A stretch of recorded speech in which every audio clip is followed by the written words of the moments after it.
We created rules for a haunted house that shouldn't exist. Now, as adults, we found a house matching its description. Finale. The puzzle room stopped moving. The lights came back on. They were as dazzlingly bright as before. The cell phone was still in its place on the table, hooked into the charging station-like device that had been activated to solve the fifth puzzle. Though the room had stopped moving, the door did not open. The cell phone rang. No number. Jennifer walked over, answered the call, and put it on speakerphone. The voice that came out of the phone was strange, different than I thought an ordinary human voice capable of. It had a baroque quality, with additional sounds coming from the words themselves, like an ethereal growl of other noises, like static that spiraled outward with its own mysterious meanings. It was at once soothing, mystifying, and alarming. "Congratulations," the voice on the phone said. "No one has ever gotten this far. The others perished. But what less can be expected? You have created, you will create, you create. Nonetheless, congratulations are in order. You risked, and you won. Now, step forward and claim the treasure." The call on the phone ended. The door opened. That call shook us, but we were not to be deterred. Not this close to the treasure. We walked into a hallway that would have been dark if not for the spillover from the bright puzzle room. There was an old but solid-looking wooden door at the end of the hallway. When Patrick put his hands on the doorknob and asked us if we were ready, it reminded me of when we'd gotten ready to enter the front door of that house. But there was no knocker this time. No rules we had to follow in order to enter. Patrick opened the door. We got a glimpse of a typical-looking medium-sized attic lit by a single light bulb. It had stuff like dusty clothing piled high, broken TVs and other electronics, and an assortment of chests and other storage containers. Some blood-covered old Legos had spilled out of one of the plastic storage bins. Mannequins stood in shadows, wearing dark clothing that made them more difficult to see. I knew we had put some of that in that attic in our designs as kids, but I wasn't sure how much. There was a closet door I didn't remember putting in. Towards the back of the attic there was a long, coffin-sized chest that stood out. It was like an amalgamation of a coffin and a treasure chest. Its outside was etched and gilded like a treasure chest, with a touch of the Gothic. It was like a treasure chest we might have imagined in a haunted house as kids. On the other hand, it had the more somber dimensions of an expensive coffin. As with the puzzles, we had simply circled this particular area in our sketchbook designs and written in the word treasure. For all we thought we knew back then, the treasure could have been piled high in the attic outside of a container. Like all that old clothing, that chest had no lock or place for a lock on it, but it did have latches. One of us unlatched it, and together we pulled it open. Inside was a woman with long blonde hair, grown past her waist, hair that seemed like curls of gold in that light. Her facial features were a little different than I'd expected, but more and more reminded me of Sally. She was very frail. Her skin was intact, and her body was moving up and down. She was breathing. Her eyelids twitched, began to open, although she was right there in front of us. We called out to her as if she was on the other side of a river. It was Sally. The treasure had been our lost friend after all. The friend and fellow apartment brat that had vanished before her 12th birthday, assumed to be kidnapped, or lost, or having run away, likely dead. She wasn't dead. Sally was alive. At some point not long after we'd opened the chest, Greg went up and closed it, and he closed the latches. He did all that with one hand, his other holding his sketchbook and pencil together. When Greg stepped away, all we could do at first was gawk at him. The way Greg stared back at us, his pencil in one hand and the sketchbook in the other, recalled to me that strange look he'd had on his face when we'd said for the first time aloud that Sally could be the treasure. When we'd said that here as adults on the first floor of this haunted house we had imagined as kids. The little closet door in the attic opened. I heard it and had to turn my head to see. One thing after another came rushing out of the closet from a hunched position: the Frankenstein's monster that had parts of each of us, the butler mannequin, and the demon doll. As far as I can tell, modifications had been made to everything but the Frankenstein thing.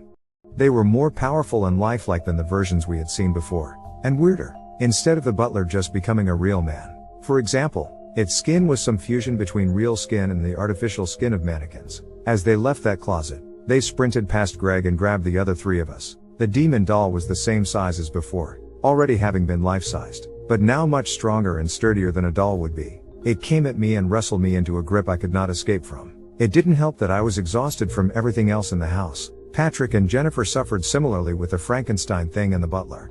That Frankenstein's monster with parts of each of us was weeping and grinding its teeth behind Jennifer's neck while it gripped her around her body. It was weeping out of one eye that was Sally's and another that might have been Greg's. I did all I could to try and escape that demon's grip, but it was as if that surge of my strength worked against me, like it got gobbled up by the greater force. I was being held by a strength that was as unreal as the Frankenstein thing's grip that we'd had to contend with on the third floor, and it seemed like I could feel its sharp teeth and horns behind me, just from its breathing on my neck. It put my struggles to bed like an adult would do to a child. That made me angry. So I gritted my teeth and tried once more. Again. It handled me like I was small. I expended so much energy that it began to feel like it was the demon that was keeping me from falling. Don't hurt my friends, Greg said. He opened his sketchbook, flipped through, and wrote something down. There, now you can't hurt them. Greg, Jennifer said, as the Frankenstein thing wept and drooled on her shoulder while it held her. What's going on? Something that hurts me very much, Greg said. I never wanted to do it to Sally.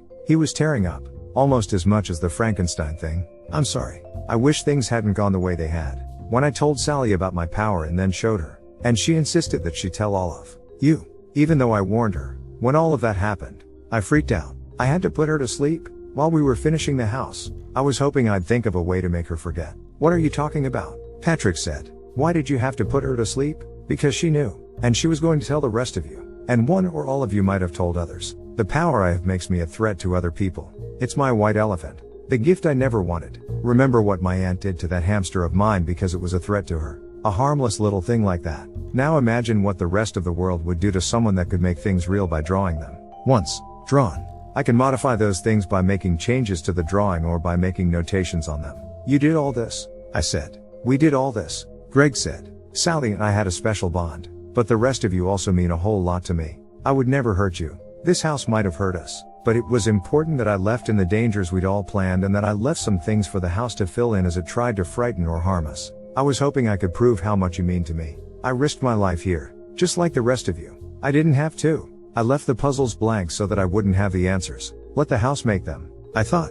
I didn't have to do that either. You helped me create this. Anything you drew or wrote here, I went over with care and respect with my own pencil. We did this together. The house and its rules, they're ours. As Greg was talking, I realized something. Earlier in the house when Greg had been on stage with that puppet in that ballroom, I'd flipped through Greg's new sketchbook. I hadn't realized it then, but I never saw the rules that he'd supposedly written down from memory. Where are the old sketchbooks? Greg, I said. He gave me a pained smile. You've been asking that a lot, he said. I'm sorry I had to lie to you before. Greg opened his new sketchbook and wrote something down. Then the book changed. It yellowed and became slightly withered. All of those old designs are here with me. With us, he said. Right after we had finished or completed whatever you want to call it our haunted house as kids. And some of us were beginning to move out of that apartment complex. I transcribed everything, in smaller size, from those other sketchbooks to one sketchbook. That was to simplify things, and to ensure that at the end of the day everything was in my hand. I didn't want to risk something we'd drawn into the previous sketchbooks not taking root and becoming because I had forgotten to trace over it myself. I also wanted to create a sketchbook with my power, to use as the sketchbook, so that I had more control over it. This is the master sketchbook. Did you change anything that we created? I said. Yes, Greg said, but I was as faithful to our original designs as I could be. You weren't faithful to us, Jennifer said. You deprived Sally of her life. I know, Greg said, and I'm sorry, but she's safe here. She's protected by the dangers and puzzles in this house. Dangers and puzzles that no one else could survive. And that's if they even made it to the house. This entire neighborhood is a farce. If you were to go inside the other houses, you would find them furnished, with signs of people living there. But if you waited, no one would come home. I drew and annotated the neighborhood to be cut off from the rest of the world, and the only times I opened it up, other than to visit it myself, was to feed the house with other people. Once opened, and with the right enticements, mostly through online posts, some folks come to get an experience they'd never forget. Whether or not they'd actually forget doesn't matter. The house kills and eats them. You let other people die here, Patrick said. Worse, I said. He lured them here. I warned them, Greg said. I let them know that they would be risking their lives. I gave them the rules and all that. There was no fine print. The only things I didn't tell them was that my friends and I had designed the haunted house and that my power brought it to life. But they didn't know it was really haunted and really dangerous, Jennifer said. We didn't think it was real even when it showed up exactly as we had drawn it as kids. We thought it was a prank one of us put on. Greg, how many people have you led here to die? Look, Greg said. I know how it sounds. And it's as bad as it sounds. Probably worse when you get down to the finer details of me having to set up surveillance equipment outside and dutifully feeding this thing like it's some zoo animal. But there's no other way. Believe me. I've tried. Dead animals. Dug up corpses. I had to work my way up to live humans through trial and error. When I don't feed the house, it starts to fall apart. And Sally gets sick.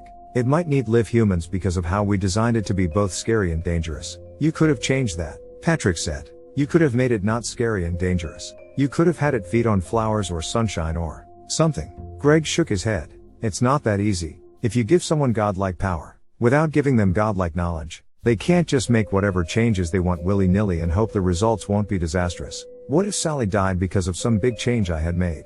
And trust me, altering the diet of this house would be a big change. I never wanted this power. I never asked for it. The only times I loved using it was when we made this house together. I rarely use it these days, other than for maintenance, keeping Sally safe, and keeping my own head from being lopped off by the rest of the human race. I'm glad you all haven't tried to tell me that you'll keep my secret if I just let you go. Sally tried to do that in the end. Changed her tune.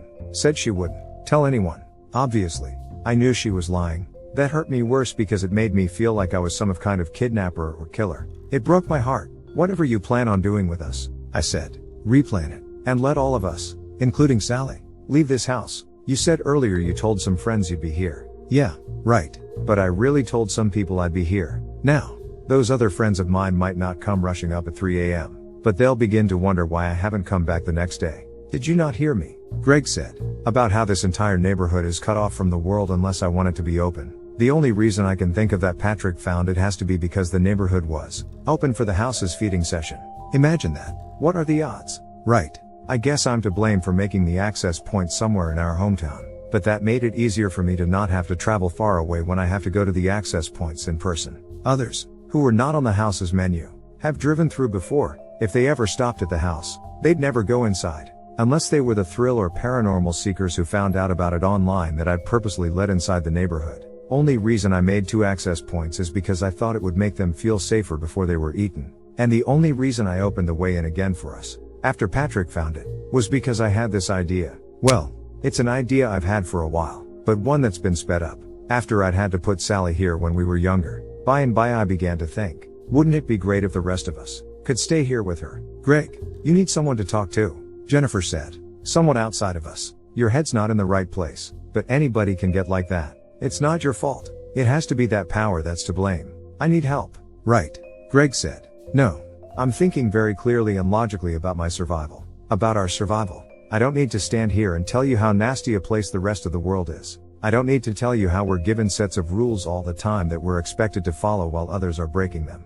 Often at our expense. The world is a nasty place. This house might be scary and dangerous, we designed it that way, but at least rules mean something here. When the rest of the world goes to hell, we could all be sleeping here, dreaming forever, together. I haven't figured out yet how the neighborhood could open and close of its own accord to let others in when it has to feed.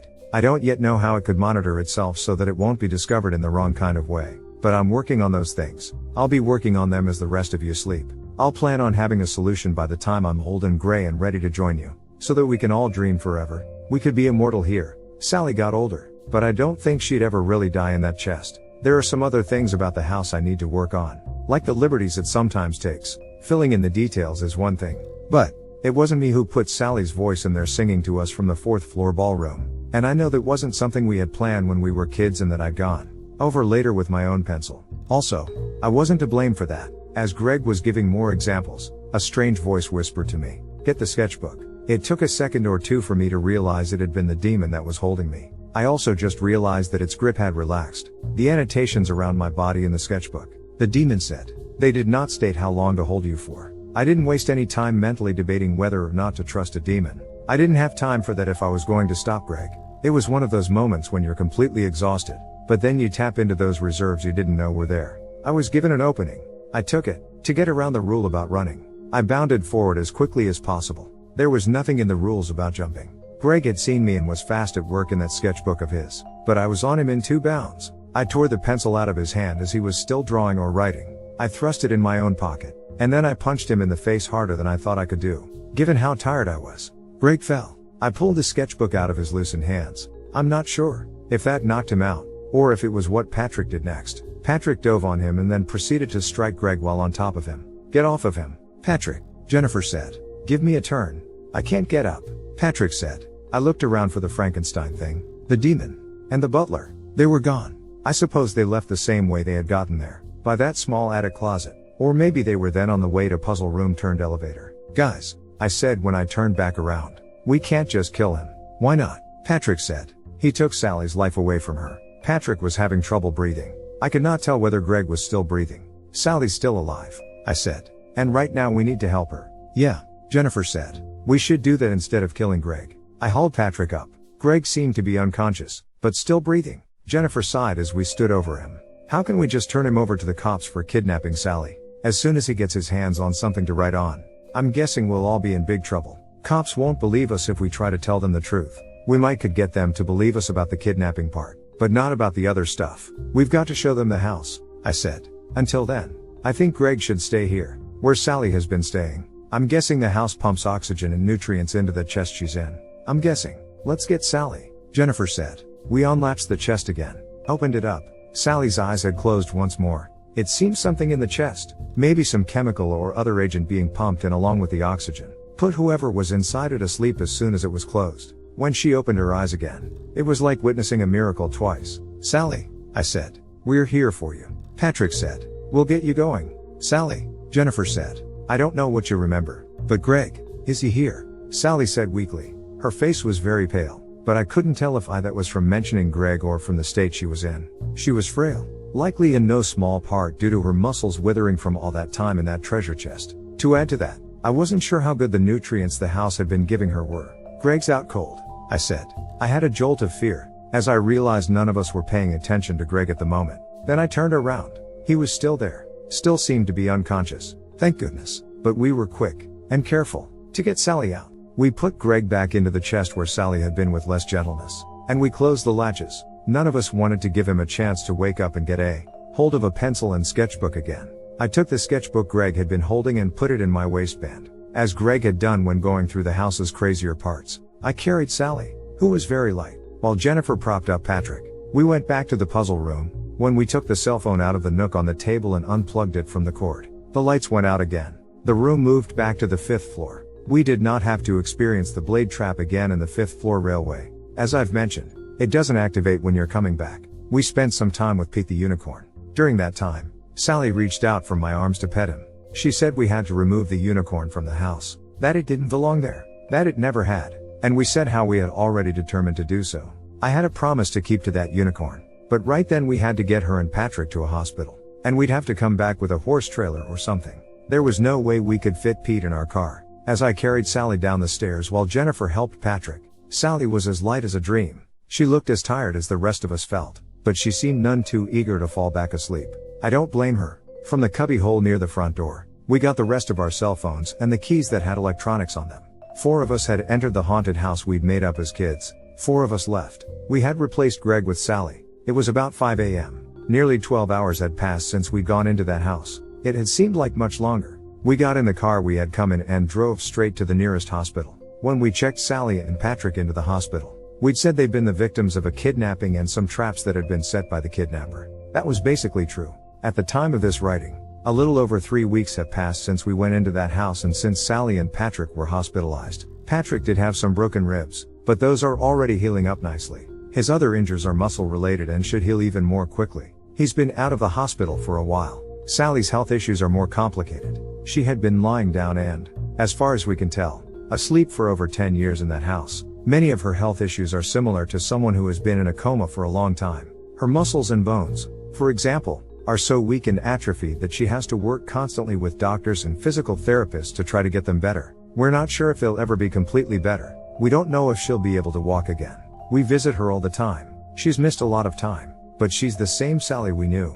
At least one of us is always there visiting when we can, filling her in on the kinds of things she missed while she slept into adulthood. Sometimes it seems like she's the one visiting us when we see her, like she's the one comforting us. She finds ways to make us laugh when we start to get sad about what she experienced, and about what she didn't experience. She's able to find levity in the darkest of things, even in her own captivity in a coffin-like chest. It reminds me of how she had come up with the idea of designing a haunted house, probably to make us feel better about being so cooped up as apartment brats. It's unfortunate that her idea of an escape had a reaction with Greg's personality and power. In a way, it might have been a good thing that she'd been asleep, as opposed to her having been awake the entire time in that chest. The police reports have also been very complicated, mainly because we were not able to find our way back to that neighborhood with the house in it. Jennifer and I even put pins down on our GPS as soon as we were leaving, so that we could come back and check on it directly after dropping Sally and Patrick off at the hospital. We were mostly concerned about somebody else going into that neighborhood,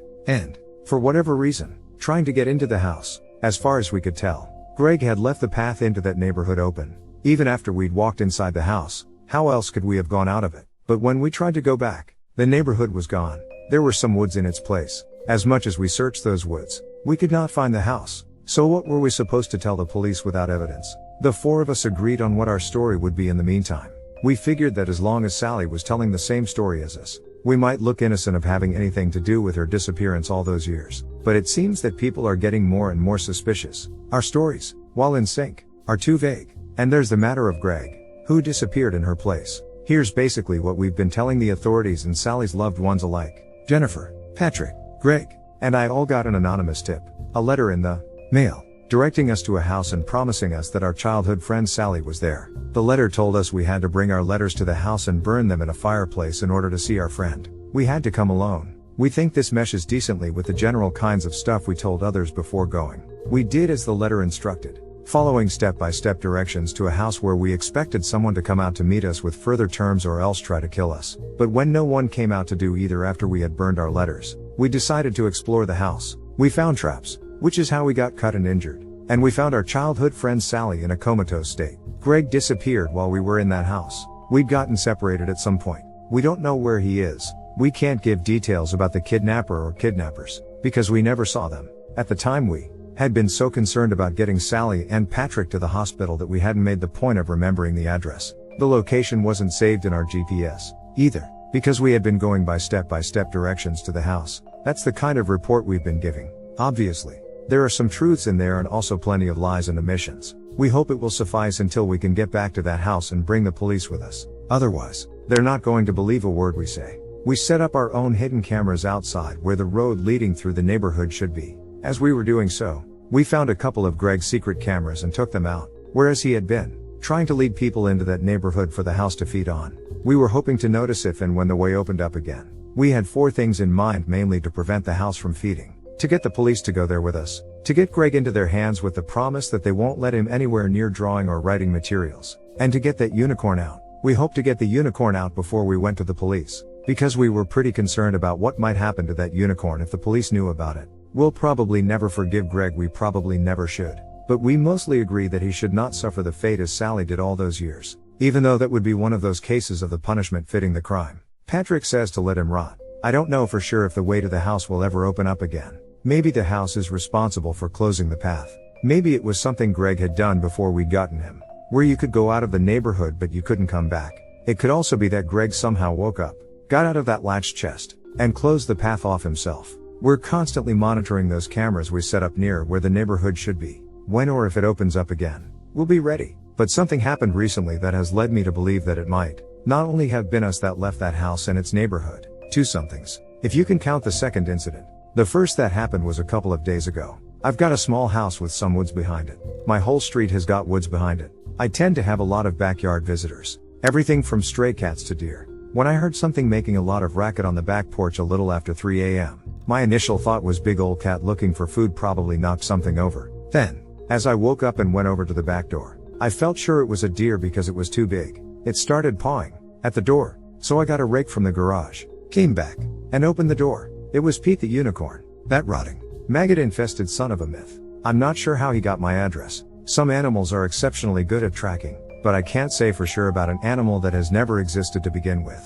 However, it got to my house. I quickly brought it inside. I didn't want any of the neighbors to see. When I think about what could happen to that unicorn, it reminds me of Greg and all those fears he has of other people seeing him as a threat. That's kind of related to that hamster of his too, I guess. Whatever the world might have done to Greg before if they had learned about his power. Now, because of what he's done to us and what he might do to others, things are going to be a whole lot worse for him when they find out. Is it crazy that I feel bad for him and hate him at the same time? But the unicorn is not Greg. I don't think it would harm anyone. If it could help it, yeah. It broke some of Patrick's ribs, but I blame that more on the house and on Greg. With a better living situation.